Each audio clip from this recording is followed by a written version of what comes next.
नमस्कार किसान भाइयों, जैसा कि हम सभी जान रहे हैं कि आधुनिक कृषि यंत्रों के इस्तेमाल से आप सभी को काफ़ी फ़ायदा मिल रहा है। इससे खेती में उत्पादन और साथ ही आपको अधिक मुनाफा प्राप्त करने में काफ़ी मदद मिल रही है। तो हम अपने YouTube चैनल पर इससे जुड़े कई जानकारी लेकर आते हैं। आज हम इसी कड़ी में लेकर आए हैं हैप्पी सीडर के रखरखाव और इसके इस्तेमाल के बारे में एक पूरी जानकारी। इस जानकारी को लेकर आज हमारे साथ हैं डॉक्टर ब्रजेश कुमार, जो कि असिस्टेंट प्रोफेसर कम जूनियर साइंटिस्ट हैं कृषि अभियंत्रण विभाग, बिहार कृषि विश्वविद्यालय सबौर से। सर, आपका स्वागत है।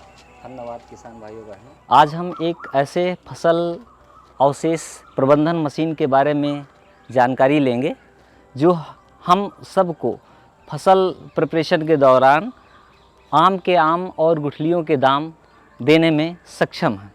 इस मशीन का नाम है हैप्पी सीडर।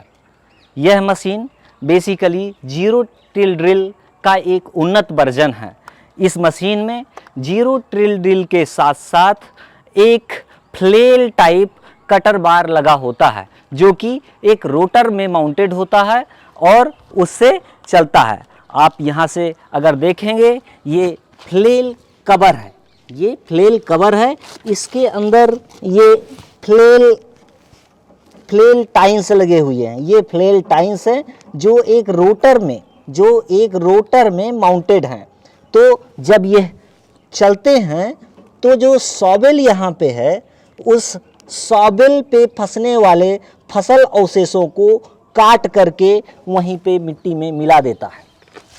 इस तरीके से यह मशीन धान काटने के उपरांत जब 15 से 20 दिन की ही हमारे पास समय होता है, उस समय खेत को तैयार कर गेहूं की बीजन के लिए तैयार करता है। अब हम इस मशीन के बारे में जानेंगे कि कैसे यह चलता है।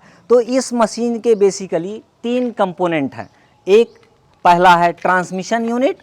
इस ट्रांसमिशन यूनिट में प्राइमरी गियर बॉक्स और सेकेंडरी गियर बॉक्स लगा होता है। इस ट्रांसमिशन यूनिट का काम बेसिकली रोटर को चलाकर हुए फ्लेल जो हैं हमारे लगे हुए, उन फ्लेल्स में मूवमेंट पैदा करना है, ताकि जो फसल अवशेष हैं उनको समुचित रूप से काट सके। इसके बाद एक टिलेज यूनिट है। टिलेज यूनिट में टाइन्स पे माउंटेड सॉबेल्स हैं। वो सॉबेल्स भूमि में एक उचित डेप्थ पे जुताई कर कूड़ बनाते हैं, जिनमें बीज और खाद डाला जा सकता है। अब आप देखेंगे कि इसमें जो तीसरा यूनिट है वो है seed cum fertiliser metering unit. इस seed cum fertiliser metering unit में एक फ्लूटेड टाइप ओपनर्स लगे होते हैं। इन फ्लूटेड टाइप ओपनर्स के माध्यम से यहाँ पे लगे हुए 2 कैलिब्रेशन रोज हैं। एक कैलिब्रेशन रो इधर है, एक कैलिब्रेशन रो इधर है। एक कैलिब्रेशन रो सीड के लिए है, जिसमें से हम उचित मात्रा में सीड को इन फ्लूटेड रोलर के माध्यम से, इन पाइप्स के माध्यम से हम टाइन के ऊपर गिराते हैं। दूसरा फर्टिलाइज़र के लिए है। तो यह फर्टिलाइज़र मीटरिंग यूनिट और सीड मीटरिंग यूनिट दोनों एक साथ इस ड्राई व्हील से चलते हैं।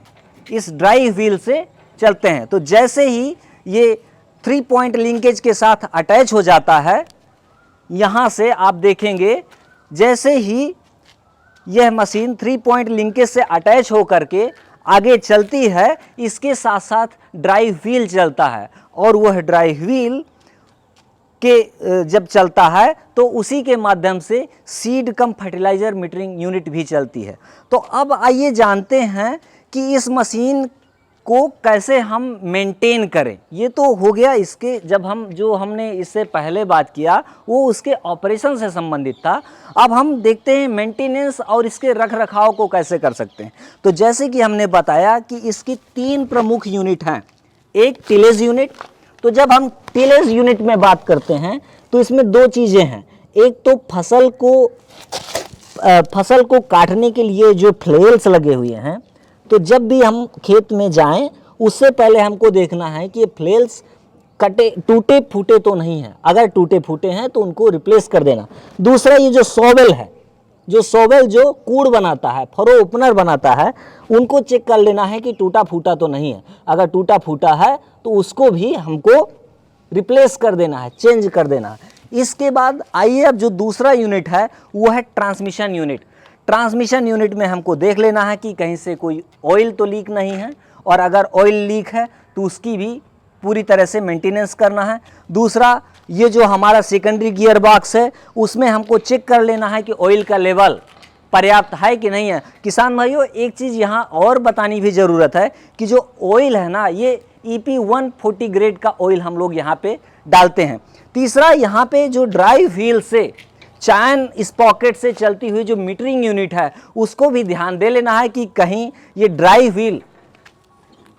व्हील सुचारू रूप से चल रहा है कि नहीं चल रहा है। अगर सुचारू रूप से नहीं चल रहा है तो हमको इसको सुचारू रूप से चलाने के लिए इसकी मरम्मत करनी है तथा इस चैन स्पॉकेट में प्रॉपर ग्रीसिंग और ऑयलिंग कर देनी है। तो इस तरीके से आप दूसरे जो प्रमुख यूनिट है ट्रांसमिशन यूनिट, उसका रख रखाव और मरम्मत कर सकते हैं। तीसरा जो यूनिट है वो है मीटरिंग यूनिट। जैसा कि आपने सीड्रिल में देखा होगा, आपको चेक करना होता है कि मीटरिंग यूनिट प्रॉपर तरीके से चल रही कि नहीं चल रही है। उसमें आपको जो फ्लूटेड टाइप रोलर यहाँ पे लगा हुआ है जिसके द्वारा बीज गिरता है, फ्लूटेड टाइप रोलर जो है यहाँ पे देख रहे हैं आप, जिससे बीज गिरता है, उसको देखना है कि कहीं वो चोक तो नहीं है और वो प्रॉपर तरीके से चल रहा है कि नहीं चल रहा है।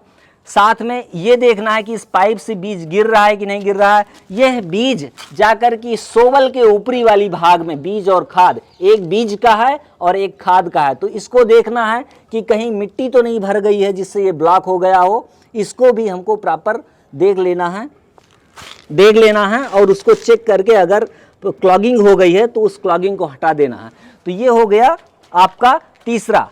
अब आते हैं कि जब इस मशीन का आप उपयोग कर चुके हैं प्रॉपर तरीके से, तो उसके बाद इसको स्टोर कैसे करें। तो स्टोर करने के लिए जब आपका सीजन समाप्त हो गया है तो इस मशीन को पूरी तरह से अच्छी तरीके से साफ करके, हो सके तो जो आपका सीड और फर्टिलाइज़र यूनिट है उसको धुल देना है। इसको धुल देना है, सीड यूनिट और फर्टिलाइज़र यूनिट को प्रॉपर धुल देना है। धुल करके इसको ग्रीसिंग ऑयलिंग करके प्रॉपर तरीके से आपको कोल्ड और ड्राई प्लेस पे स्टोर करना है तथा इसको आप हो सके तो उस समय आप इसको पॉलीथीन से कवर भी कर सकते हैं। इस मशीन का अगर आप उपयोग करते हैं तो हम आपको बताना चाहेंगे कि जो धान का स्ट्रॉ है, अगर उसको दूसरी बार गेहूं के लिए मल्च करके उपयोग किया गया है तो पर टन आप कम से कम 5 से 6 किलोग्राम नाइट्रोजन, 2 से 2.5 किलोग्राम पोटास, 2 से 2.5 किलोग्राम फास्फोरस, 1 से 1.5 किलोग्राम सल्फर, 50 से 70% सूक्ष्म जीवाश्म और 400 किलोग्राम तक आप कार्बन को वहीं का वहीं समुचित रूप से उपयोग कर सकते हैं। तो यह सारे जो सूक्ष्म तत्व और नत्रजन हैं वो दूसरी बार की फसल में आपको नहीं देने पड़ेंगे। अतः आप देख सकते हैं कि इस मशीन का उपयोग कर आपने समय पे बुआई भी कर दी तथा आपने जो दूसरी फसल में अतिरिक्त आपको उर्वरक डालने थे, आपने कम उर्वरक डाले और इस तरीके से आपने अच्छी उपज लेते हुए कम इन्वेस्टमेंट किया है रिसोर्स का। इस तरीके से यह मशीन आपको आम के आम और गुठलियों के दाम देते हुए फसल अवशेष प्रबंधन में अति महत्वपूर्ण सहायक साबित हो रही है।